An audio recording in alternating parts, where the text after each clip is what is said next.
hand. What you see on the wires and laptops.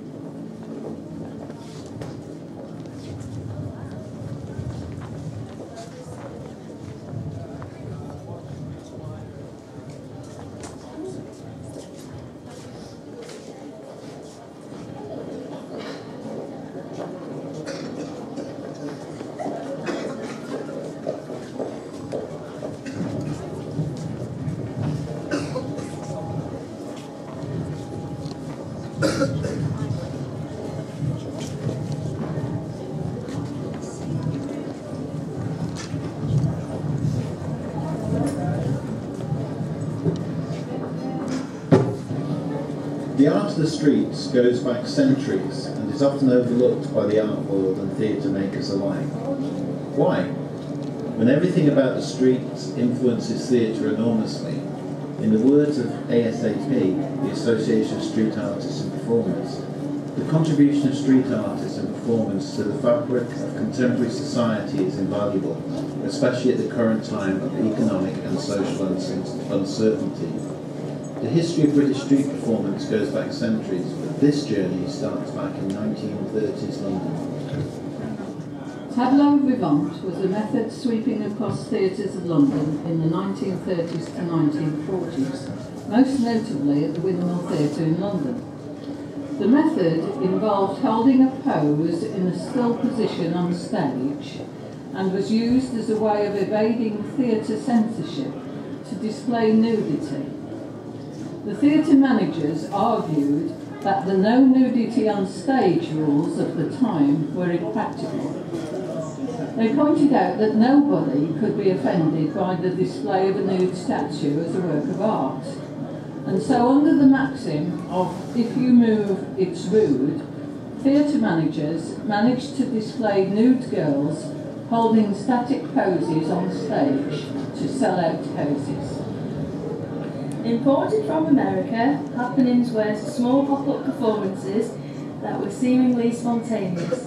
They were small-scale, low-tech conceptual forms that centred on the notions of location and people. Amongst the first to bring happenings to Britain was poet and painter Adrian Henry, a performer and prominent voice of British counterculture Jeff Nuttall. Jeff Nuttall was also the principal founder of People Show, a London-based experimental theatre company. They are thought to be the first theatre company to fuse performance art with theatre and have been going since 1966 until the present day. IOU are a production house established in 1977 and still working today. In the words of IOU, we create immersive work locally and nationally for both the indoor and outdoor settings. It's established non-traditional arts spaces. Flash mobs were created in 2003 by American artist Bill Blazek as a social experiment, but the term quickly left the artist and entered mainstream popular culture. Flash mobs described a large group of people coming together to perform an action or activity seemingly at random to the members of the public not involved. They are always performed in public and mostly arranged through social media. They are hugely significant because they are simple art projects not labelled as art and organised by ordinary people of the street. Gilbert and George were artists prominent in the 60s. Their piece entitled Living Sculptures took the notion of living statues and blended it with art. They would stand in a gallery completely still, wearing suits and painted red, singing for days at a time. This art piece influenced living statues immensely and was often a performance rather than just a human imitating a statue. In 1988, British performance artist Stephen Taylor Woodrow created the Living Paintings. This art piece involved performers hanging from gallery walls as they were paintings that had come alive. This piece truly bridged the gap between the living statue, street performance and performance art. Tom McGinty was a performance artist originally from Scotland, but known for his work in Ireland working throughout the 70s and 80s. He was an artist who mainly worked full-time as a living statue known as the Dice Man. Irish poet Brendan Kennelly said this of the street performer: Tom McGinty's magic has to do with his ability to mesmerise his audience, to lure them out of their busy city selves and to take them away into that land of perfect stillness where marvellous dreams are as normal as beauty's buns.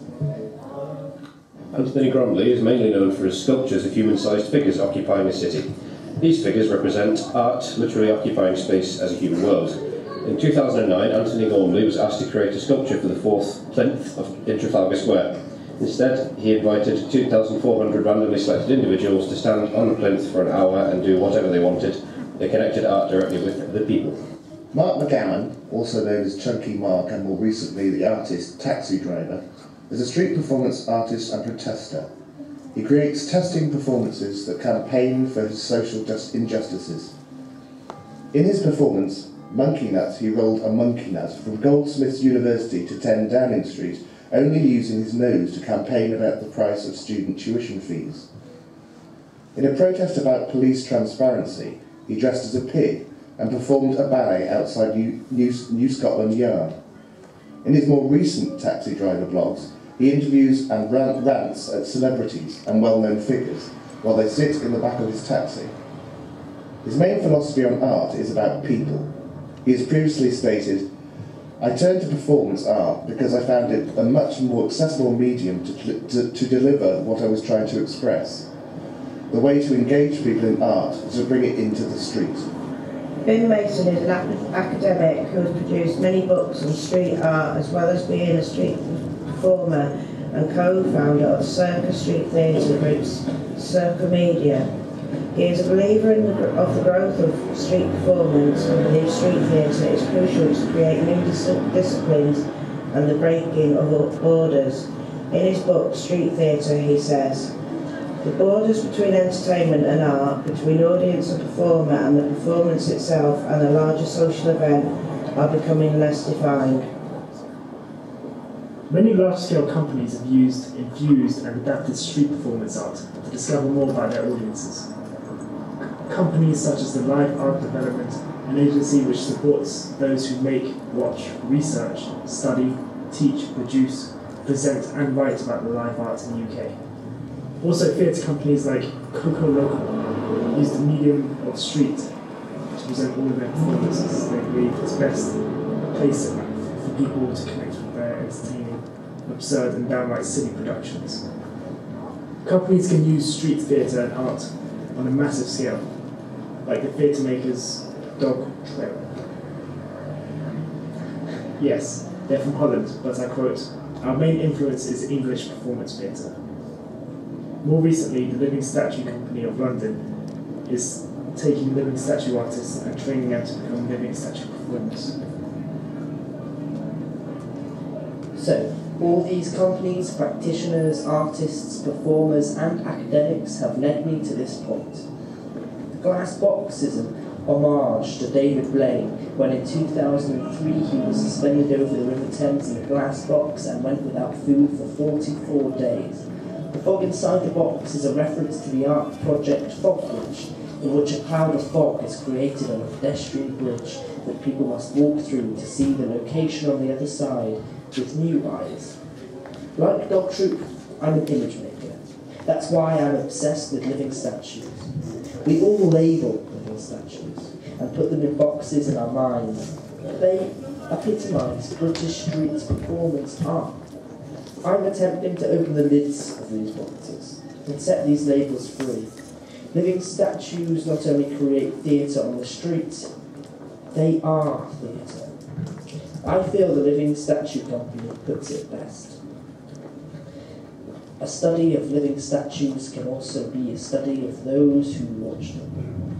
Whilst some are drawn to their performance, others are terrified. Some see beauty, while others see an object for derision. Rarely have there been forms of art that have drawn such extreme reactions, good and bad, from members of the public, and all from standing still. in silence.